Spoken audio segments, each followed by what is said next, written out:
Welcome to the last talk of the session, and we have Wei Li, who's got from ITP China, who's going to tell us about from BPS crystals to BPS algebras. Over to you, Wei. Okay, thank you very much. I would like to thank the organizer for giving me the opportunity to speak in this nice workshop. So the title of my talk is from BPS crystal to BPS algebras. So actually, first I wasn't sure what I was invited to talk about, but as we will see, actually this story is actually fit very nicely with the BPS counting.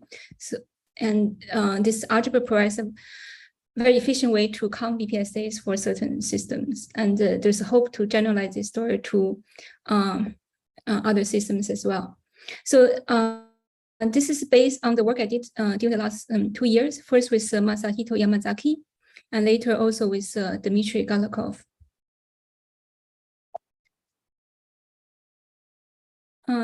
So the main question we want to ask is what is the algebraic structure underlying the BPS sector of a 4D anchored 2 theory? So the definition of the algebra of the BPS days, or the BPS algebra, was given by Harvey Moore in 1996 in their study of the threshold corrections. So in this algebra, the elements of the algebra are the BPS states, and the multiplication is given by the fusion of 2 BPS states into a third BPS state.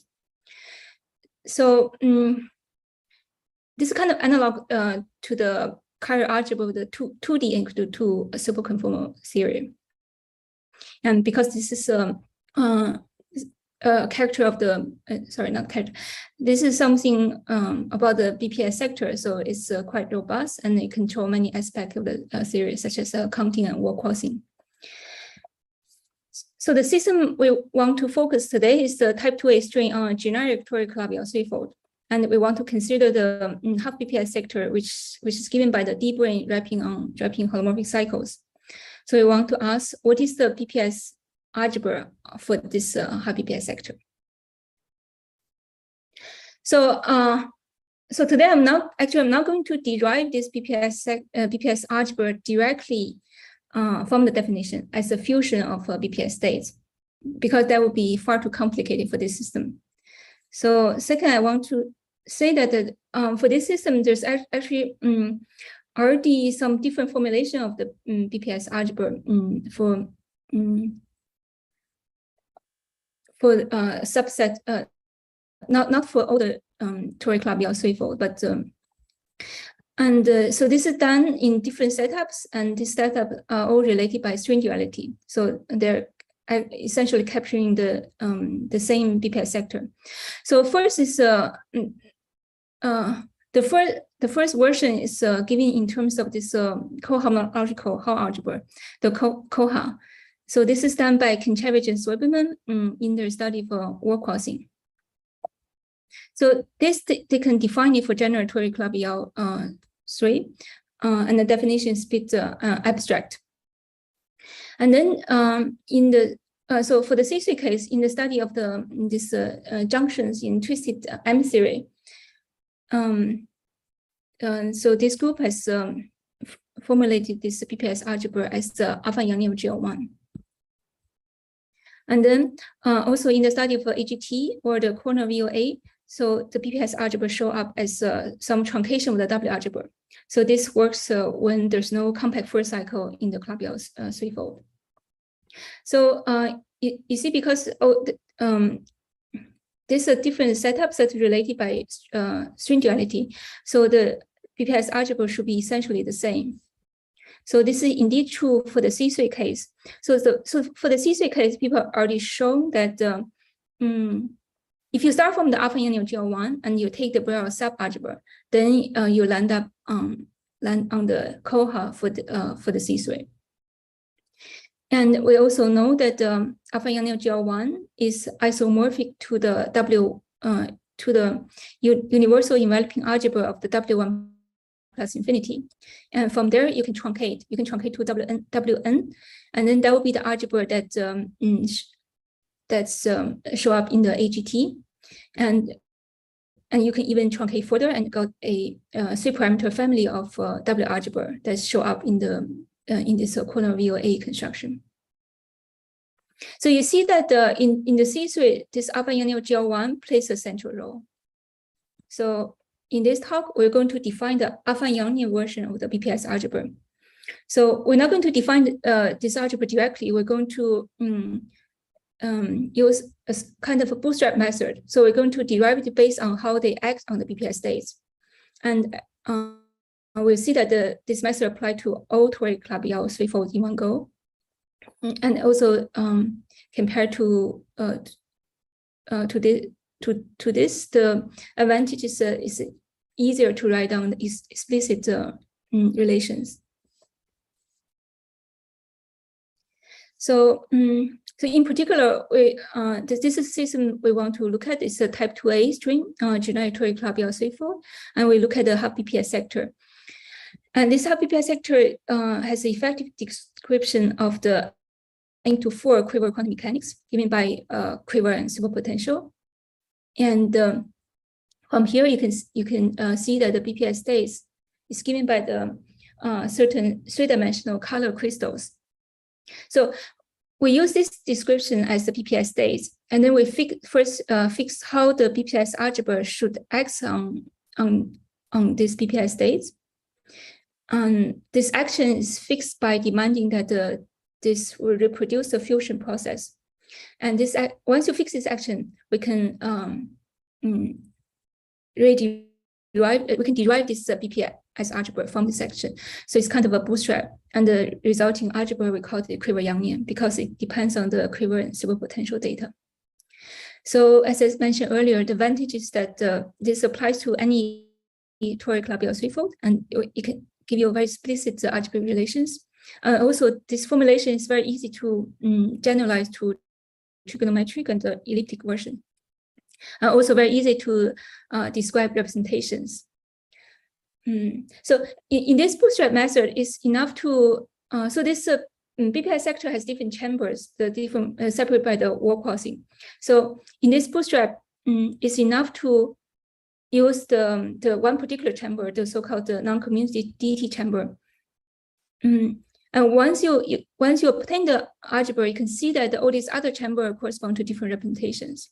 And we can also include the branes on the on the Lagrangian cycles that give you the open BPS counting. So so why should we care? So first, this algebra actually give you a very efficient way to count these BPS states. And so they essentially characters of BPS algebra. But the point is that in this formulation, there's a built-in mechanism to count this this character very efficiently. So it's essentially you just count the poles of some rational functions. And also, this unifies the BPS counting problem of a different BPS counting problem for the same geometry. So for the same geometry, you have one BPS algebra. And then now you can, once you fix the geometry, you can change your brane setting and then turn the stability parameter. So you can have many different BPS counting problems. So now they're all unified as just different representation of the same algebra. And can I ask you a question about your previous slide? You said that you can go from one region to the other one by that once yeah. Well, what is the region? You mean in the Kähler moduli space? Well, you picked a specific region here, did you not? Yes. So in the Kähler moduli space, yeah, there are different chambers. So yeah, I picked a particular chamber that correspond to the it's called the non-community DT chamber that correspond to the vacuum character of the algebra. Because so in that chamber, the state, the counting goes more slowly. So using that vacuum character, I can bootstrap the algebra, and then all these other chambers, they have different counting, but they correspond to a different representation of the same algebra. You can do this very explicitly? Yes. Go from one chamber. Okay, thanks. I mean, going from one chamber, so this different chambers, this is already described. So our input, so different chamber correspond to the same type of the color crystal with different boundary. So our input is always the different the crystals. So, but as you see, the data is very small. The data is confined in a tiny rational function. Okay, thanks. Just a second, I want to lower the blind. The sun is shining.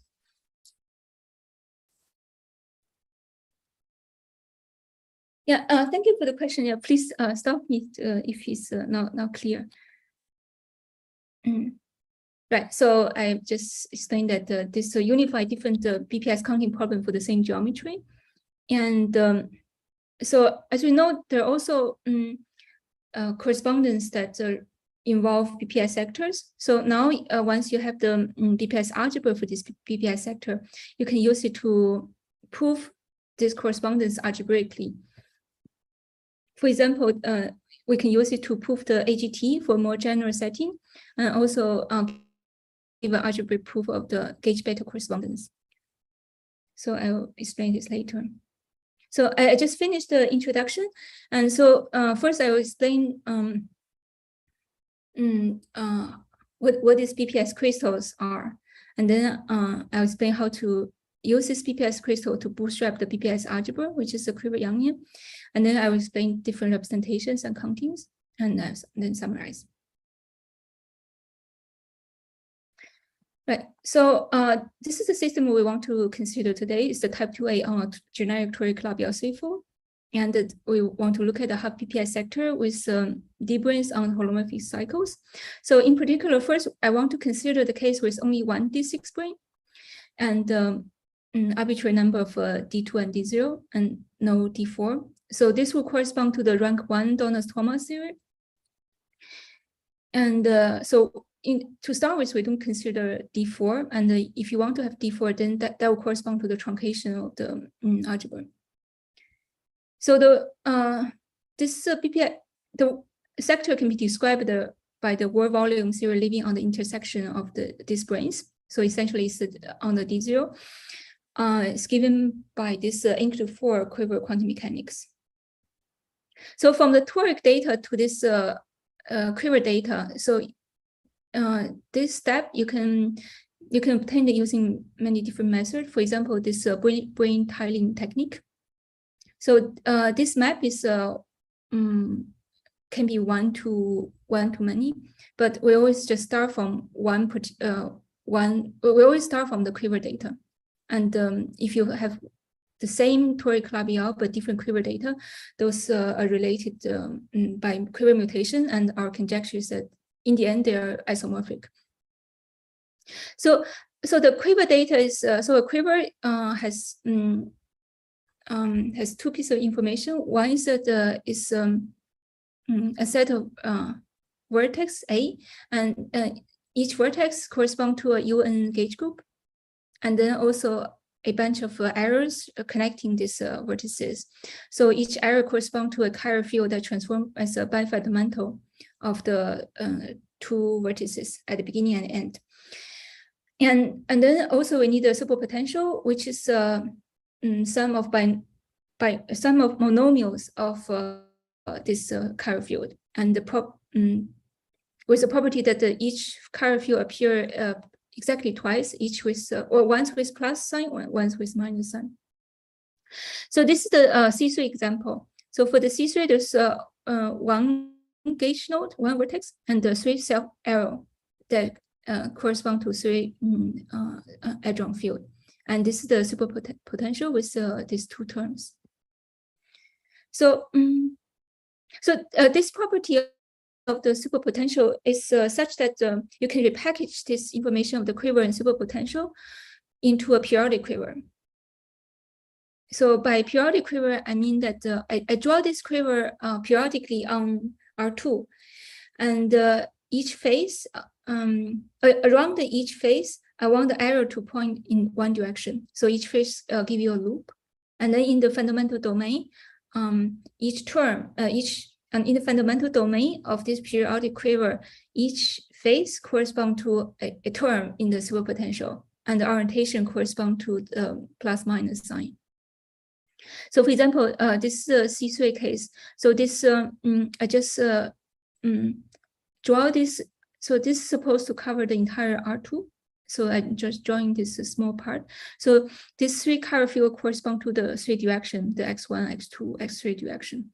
And this fundamental domain has 2 faces and correspond to the 2 terms in the superpotential. So why do I want to do that? So the answer is that once you have this periodic quiver, you can uplift and you get a 3D crystal, and this 3D crystal is configuration can give you a very useful way to visualize this D-brane bound state. So the map is that for toric Calabi-Yau 3, and then you have a D-brane bound state. So this will correspond to a T2 invariance solution configuration of the quiver quantum mechanics with this rank. And then this will correspond to a particular 3D crystal configuration that can be uplifted from the periodic quiver with certain number of atoms. So you see in this translation, the toric Calabi-Yau data is translated into the quiver quantum mechanics. Translate into the quiver superpotential data, and then you translate into the periodic quiver data. And the number of the D-branes is translated to the rank of the quiver quantum mechanics, and then it's translated into the number of the atoms. So, for example, in the C3 case, this is the periodic quiver. If you uplift it, you just get the plane partition. For example, this is the plane partition with 1 box, and this for the 3 boxes, there are 3 possibilities. And then for the 3 box case, there's 6 possibilities. And you sum them up, you get this just a Macron function. So, so in this case, the generating function of the crystals is just a Macron function, which precisely reproduces the BPS counting, BPS partition function. This I just said this. So for C3 case, there's no compact D2, so there's only D0. So the number of D0 give you correspond to the number of boxes in the plane partition. And so this is the easiest case. So generically, there's your quiver has more than 1 vertices. So I label different vertices by different colors. So generically, your crystal can have different colors. For example, this is the C2 mod Z2 cos C case. So this also has a shape of the plane partition, but with different colors. So generically, the number of D2 and D0, of course, can map to the different number of the atoms. The point is that the generating function of this crystal reproduces the BPS partition function again.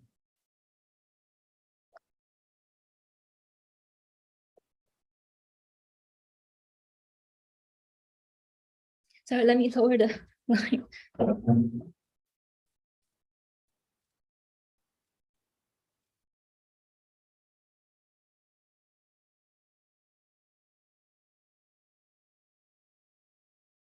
So let me explain how exactly this works using just this simplest sample. So the most simplest example is the C3, but this one is the next simplest one. So it's this is C2 mod Z2 cos C. This is the quiver diagram, and this is the corresponding. This is the toric diagram. This is the corresponding quiver and superpotential, and using this, you can translate into the periodic quiver. And so because it's an orbifolding action, so it changed the color along the X1 and X2 direction, but along the X3 direction, the color doesn't change. So you should think of this as covering the entire R2. So So there's one last piece of information. So remember, we have a D1, D6 that cover the entire toric Calabi-Yau. So that corresponds to the so because it covered the entire Calabi-Yau, so there's no dynamics. So the only role it plays is to give the flavor charges to the other D2 and D0 part. So for the so the simplest framing is for this non-commutative chamber. So there's only one arrow going from the framing node to a particular gauge node. So so that node that this framing node point to, we call frame nodes. So without loss of generality, we can choose it to be 1. And then in the periodic quiver, we choose one particular vertex with this color. So that's where we to start to grow our crystal. So that would be the origin of the crystal. So, so in this dictionary, the path from the origin corresponds to an atom in your crystal. So the origin going to the origin itself, that's the first, that give you the first atom. And then this path here give you the red atom. And then this path from 1 to 2 to 1, that give you this last blue atom here. So you see, to reach the same atom, you can take different paths. So we need a notion of the path equivalence. So this path is equivalent to this path. So this is enforced by the F-term constraint. And then also, as you go this, eventually you have you form a closed loop. So once you have a closed loop, you basically go deeper into your crystal. So we have a notion of depth that corresponds to the number of closed loop in the path. So they will correspond to the R charge in the quiver quantum mechanics. So for example, so there so all this paths correspond to, so this is a leading atom, and all these other paths correspond to these 7 atoms here. So they're all on the surface of the crystal. So they all have depth 0. So you see there's no closed loops. So now suppose I take this, I also draw this one. So I have a closed loop here. So this give me this atom here. So this atom will have depth 1. And so we only need one rule when we stack up these atoms to form the crystals. So the rule is that if you want to add atom, always precursor has to be already in the crystal. So what is a precursor? So a precursor is just any atoms that has an arrow that point to this atom. For example, so in this, for this red atom, this blue one is the precursor. You can see from the corresponding 2D projection here. And then for this blue atom, this red one is the precursor. So in this picture, all the precursor is already in. So this is allowed. So now suppose I want to add this one. You see this blue one has 2 precursors. One is here, the other one should be here. But that one is not already in the crystal yet. So that means this configuration is not allowed. So suppose I want to add this. So that means I need both this red atom first to be already inside the crystal. Then I'm allowed to add this. So in this case, it's very easy to see because this is just a plain partition with colors. You can easily see that this is not allowed plain partition configuration, and this one is. So so this is all the old stuff. So the new stuff for today is that to derive the BPS algebra, we need some more refined data for this crystal. So we turn on the omega background, and we assign the equivalent weight to each individual atoms. So when we turn on the omega background, the moduli space basically localized onto this discrete set of crystals. So for each arrow corresponds to a chiral field. So each arrow require a equivalent weight, And because this atom is defined as a path, so the equivalent weight of the atom is given by the sum of all the weights of the arrow along this path. And then this path equivalence means that you have to impose certain the loop constraint, meaning that along a loop, all the weight of the arrow along this loop have to vanish. And so now this depth just means that if you project this 3D crystal down to the periodic quiver, the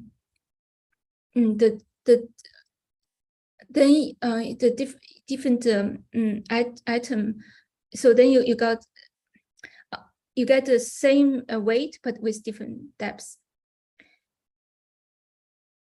So this loop constraint corresponds to the global symmetry of the these two U1 global symmetry, and we can also impose some vortex constraint that correspond to the gauge symmetry. So once we impose both the loop constraints and the vortex constraints, you can see that the number parameter is just 2. So you always have just 2 parameters that precisely correspond to the 2 equivariant parameters of the toric Calabi-Yau. So then you can play this game.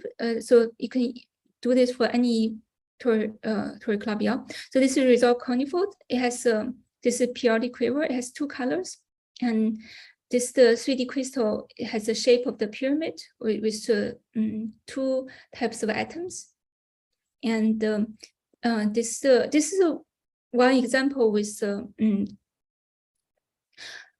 compact force cycle that correspond to a closed loop in this toric diagram. So this is the periodic quiver, and the shape of the 3D crystal is again given by this plane partition, but because it's orbifolding action, it has 3 different colors that alternating along all 3 directions. So any questions so far?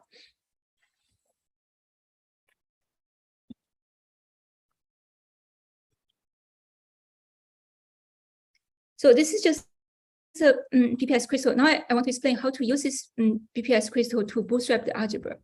So, so the BPS algebra was defined as a fusion, but we're not going to directly use that definition to derive the BPS algebra. So we want to use the information that the BPS algebra should act on the BPS Hilbert space and reproduce the fusion process.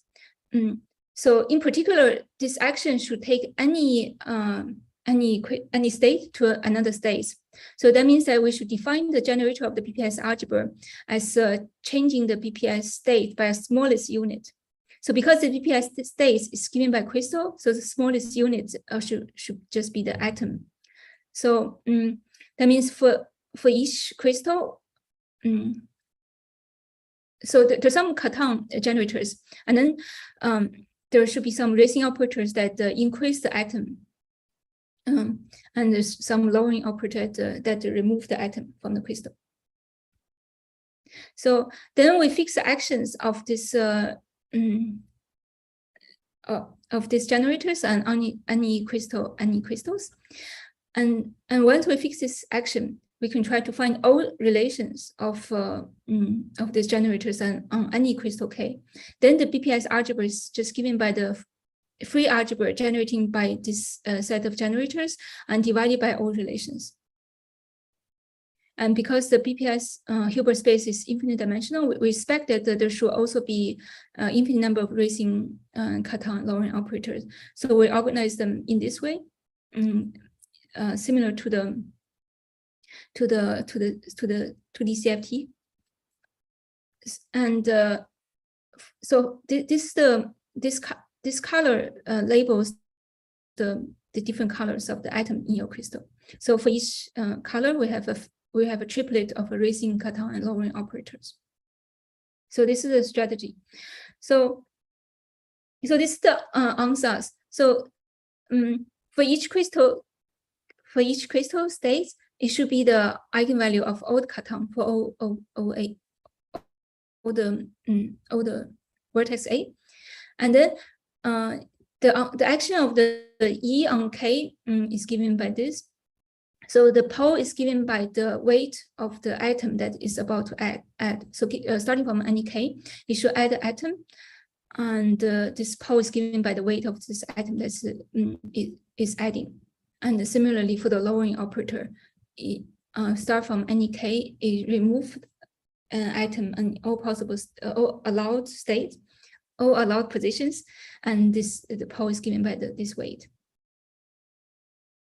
So the point is we need to so what's not having fixed is this eigenvalue and then these two coefficients.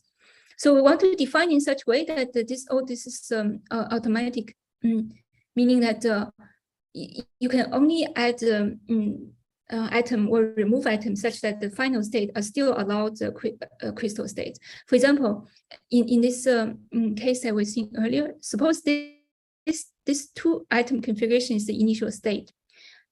Then the final state of the racing operator can only be this three possible states, and the final state of the lowering operator can only be this state.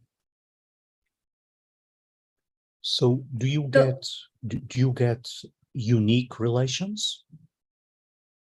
Correlations, or what is correlation? No, unique. Do you get unique expressions for psi k, E, and F?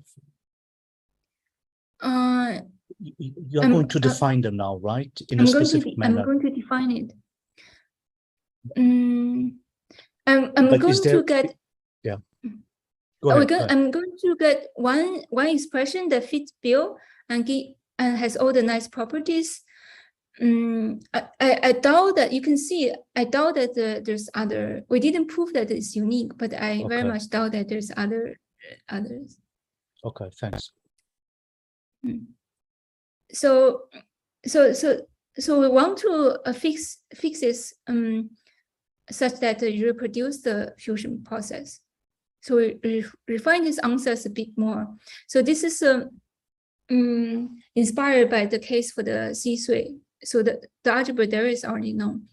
So each K is a eigenstate for all the cation, and then this eigenvalue always have this form. So the vacuum give a one. So it's all factorized. So vacuum give a contribution, and each atom in the crystal give a contribution. So you see, this is the eigenvalue for color A. So it's not just the atom of color A contribute. All the color contribute, and then there's a relative binding factor here, and it's shifted by the weight of this atom. And so this is the answers. Give the coefficients given by the residues of the eigenstate of the eigenvalue of the initial state. So you see, we still haven't. So this is the more refined answer, but we still haven't fixed this guy and this guy yet. So now we demand that the poles. So we want to make sure that the poles capture all the places that you can add atom when you remove atom. So we want to we need the fact that it provide all the necessary poles, meaning that starting from any crystal state, you can go to any other crystal states, and also there's no redundant poles, meaning that this adding rule that I explained earlier has to be satisfied automatically. So these two conditions. You can see that you fix this ground state to be like this. So this particular chamber, remember, we always start from one atom. So if we label that position to be 0, so that gives me just this pole. And this binding factor has this form. So if I want to see the contribution from color B to color A, so and then I go back to look at my quiver. So for each arrow from B to A, I get a factor. And for each arrow from A to B, I get another factor in the numerator. And this is some signs that make sure there's some reciprocity condition. Yeah, so let me just illustrate why this works with an example. You see. So let me use the previous example here. So this is a periodic quiver. It has 3 arrows with this loop constraint. It has 2 colors, and the color alternate along the x1 and x2 direction, and it stays the same along the x3 direction. And has 3 arrows with this loop constraint. And this is one example of a state, crystal state. So you see the crystal the color alternate along the x1 and x2 direction, doesn't change along the x3 direction. So now to write down this eigenvalue function, we need some building blocks. So the building blocks is the vacuum contribution for 2 colors, and also this relative binding factor for these 2 colors.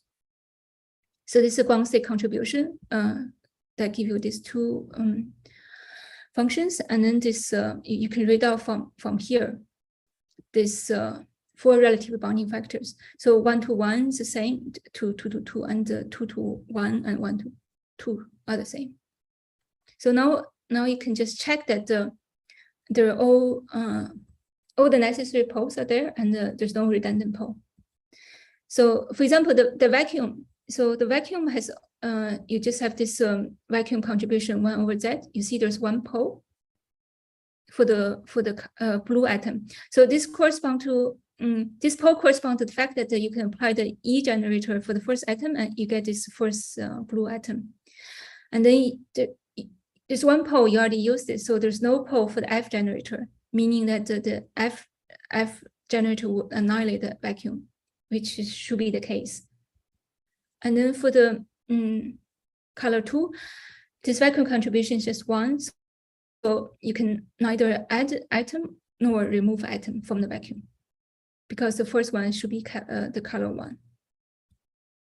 And then this the first atom, the next level, there's only 1 atom, and you first compute the weight is 0, and this is the eigenvalue for the color 1. You see there are 2 poles. So this pole, so before this pole was the pole that corresponds to the place where you can add this atom. So now this pole here corresponds to the pole that you can remove this atom using the F generator. And this pole here corresponds to the place that you can add this a blue atom here. And then for the other color, you see there's also 2 poles that correspond to the 2 places that you can add this the red atom. And there's no other pole, so you cannot annihilate it using you cannot remove any red atom from here. So now let me explain this how to see the adding rule here. So this is the first place that you see the adding rule, and this is also a first place that you see the cancellation due to the loop constraint. So this is the initial state. I just compute the eigenvalue here. So there's the ground state, and then for each atom, it can contribute a factor. And then after this cancellation here, I only have 2 poles. So the pole here corresponds to the place that you can add this blue atom. This pole here corresponds to the blue atom you add here. So now you see that if I want to add this one, I can't. And this is what we said earlier, that's dictated by the adding rule, because this guy has 2 precursors. So now if you really want to add this one, you need to put both these red atoms here. So now if you have this red atom here, you see this additional red atom will provide this pole that you need to add this blue atom. So you see that this is all very automatic. So the pole of this precise function will correspond to the position to add or remove atom from any k. And then as you add more and more atoms, the poles are always pushed to the surface of the crystal. And there are only necessary poles, and there's no redundant poles. And you see that because it's a cancellation due to the loop constraint, the adding rules is automatically implemented. And already you see here that there's a you can, if you count the poles of this charge function, this eigenvalue function, this gives you a very easy way to compute the generating function of crystal, which is our BPS potential function. So now we fix the action. So from this action, you can derive the relations. So this is all the quadratic relations. So the quadratic relation is very easy to derive. You just apply two operators on any k, and then you reverse order and you compare. So these two are universal for all toric Calabi-Yau, and this 4 depends on the quiver. So this is this binding factor that we defined earlier, and this is some statistic factors here. So from here you can read off the relation in terms of mode. So first you have to see how the mode expansion, what is the mode expansion from their action on the crystals. So this E and F, they always from the action you see that this sum always start from 0, and for the mode expansion of the precise, so their expansion will depends on the whether the Calabi-Yau has a compact fourth cycle or not. If it doesn't have compact fourth cycle, of course you have a non-chiral quiver, and correspondingly this binding factor is homogeneous. So then this mode expansion is bounded from below. Otherwise, this mode expansion is unbounded. And then once you have this mode expansion, you plug this in, and you get the relation in terms of all this mode that we started from. So this is the easy piece, and this 4 they are more complicated. For example, this is the C3 case. So this procedure is a bit like how you go from the OPE relation in the 2D CFT and obtain the mode relation. So all these relations also confirmed experimentally directly from the quiver quantum mechanics. And then we can just keep going and obtain the higher order relations. So those are a bit experimental. So those are not as easy as this. You kind of have to guess a bit. So how do we know we obtain all the relations? So you can stop once you check that the vacuum character of the BPS algebra reproduce the crystal counting. So you start from the free algebra, and then you impose more relations. So then you're reducing your counting. So the more relation you find, the slower the smaller the character is. So you can stop once you check that your character is precisely what you want. So this way you can determine all the higher order relations. For example, this is a cell relation that corresponds to the C3 case. So we haven't got around fixing all the higher relations for the general case. So it's still an open problem.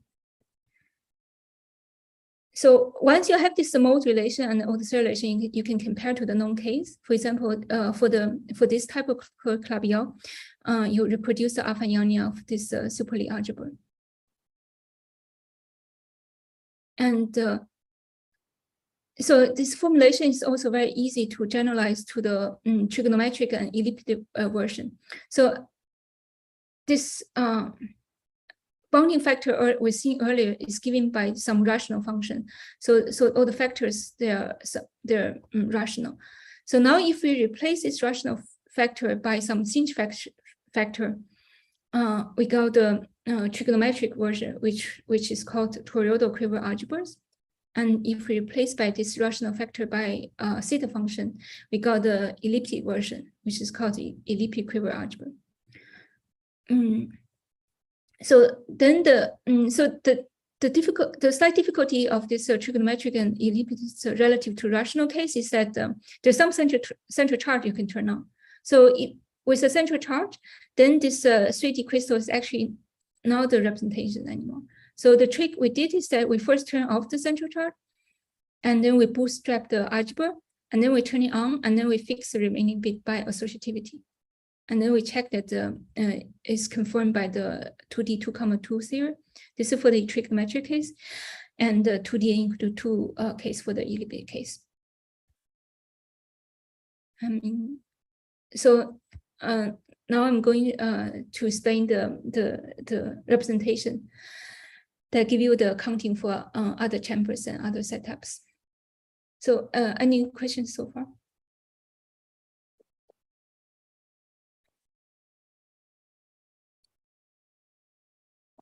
So what I explained is the crystal that start from a single atom and goes in infinite direction. So this corresponds to the non-commutative DT chamber. And you see that in your charge function, this is realized by the form of the ground state charge function. That it always start from, you fix a frame vertex, and you always start, there's only one pole, meaning that you only start from one crystal. And then this crystal, you can go to infinite directions. For example, this C3 case, this would be a infinite cube that start from the origin.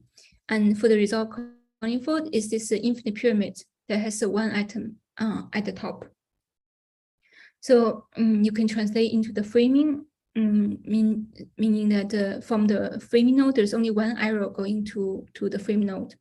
And this will give you the closed BPS environment in the non-commutative DT chamber. So you can ask, how do I describe, say, open BPS states or other chamber? For example, the open BPS states is given by adding additional D-brane ending on the D4 wrapping Lagrangian cycles inside the toric Calabi-Yau 3. So, for example, for the C3 case, the closed BPS states are given by the just regular plane partitions. So the open BPS states are given by the plane partition with non-trivial asymptotics. So there's three asymptotics are labeled by 3 Young diagrams. Or you can go to other chambers. For example, for this resolved conical, this is the non-commutative DT chamber. So the other chamber is given by this pyramid with more than one atom on the top. So this is a chamber with 3 initial atoms. So how do I describe the crystal with this different shape? So once you fix this quiver and superpotential, so all this, you can think of this, all the other shape as a subcrystal of this crystal, because it has a different boundary, but the same internal structure. And then we can decompose this subcrystal as a superposition of this canonical crystal. So for example, if I tell you a shape, if I give you a shape of a subcrystal, how do I do this decomposition? So we can first fix the initials. We can first fix the leading atom of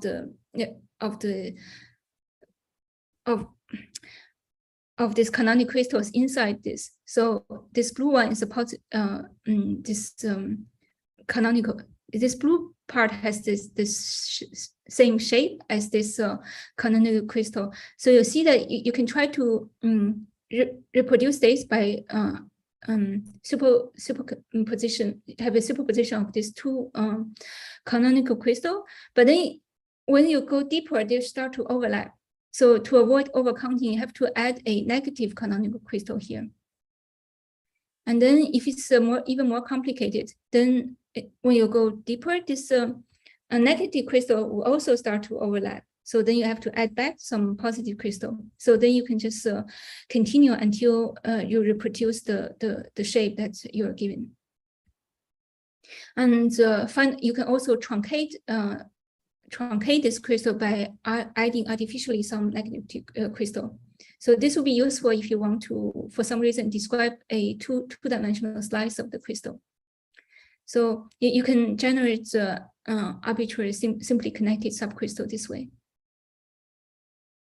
So for example, this case, this chamber you can realize by having 3 positive canonical crystals here, and then also 2 negative canonical crystals sitting here, starting from the black atom. So then this will realize a subcrystal. So how do you see that it's a subcrystal? So the only change is the vacuum contribution. So for this one, the vacuum contribution is just this factor. So for this guy, the vacuum contribution is more general. For each positive canonical crystal, you have a pole here with this pole given by the position of the first atom. And for each negative crystal, you get a 0, so that it cancel the overlapping. And the point is, this doesn't change the internal part. It doesn't change how you add atom later.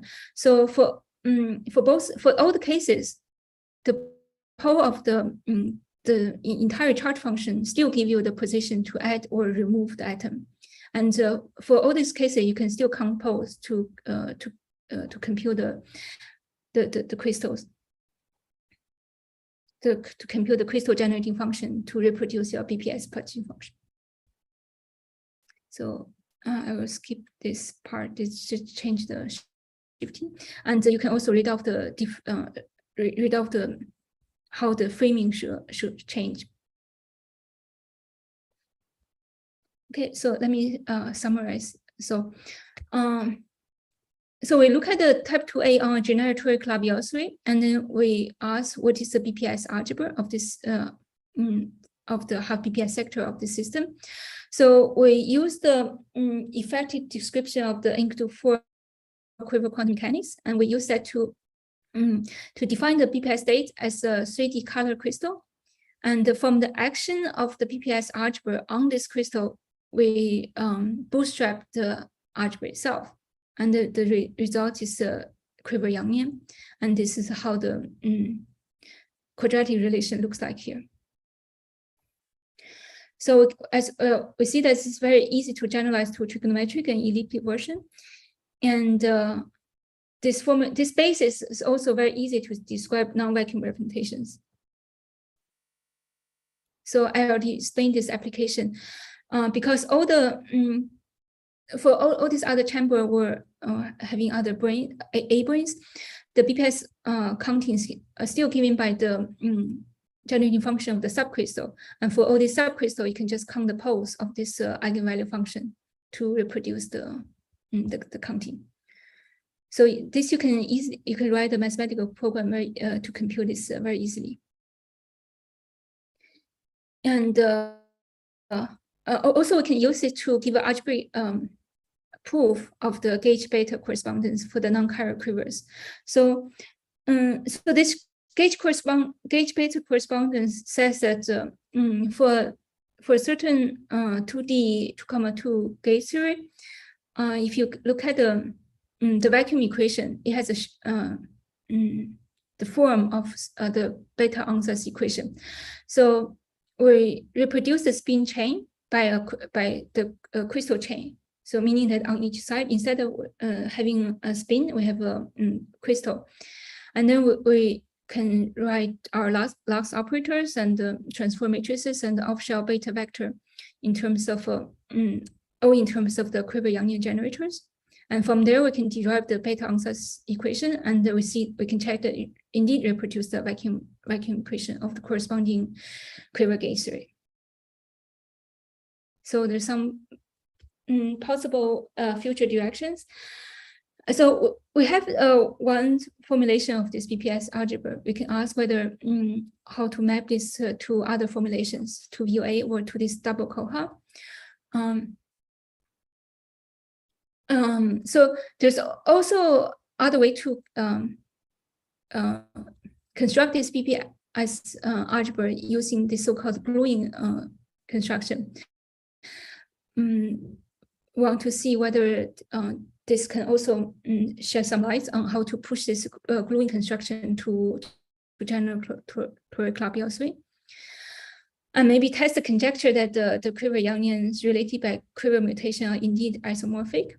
And also, you see that we can describe basically arbitrary subcrystal representation, but On the other hand, we haven't except for special cases, we haven't specified what this subcrystal representation correspond to in terms of D-branes. So we have the answer, but we don't know the question yet. So we want to characterize all the subcrystal representation in terms of the D-branes. And also whether it's possible to generalize to even more general settings, say the fourfold or more. Okay, yeah, thank you.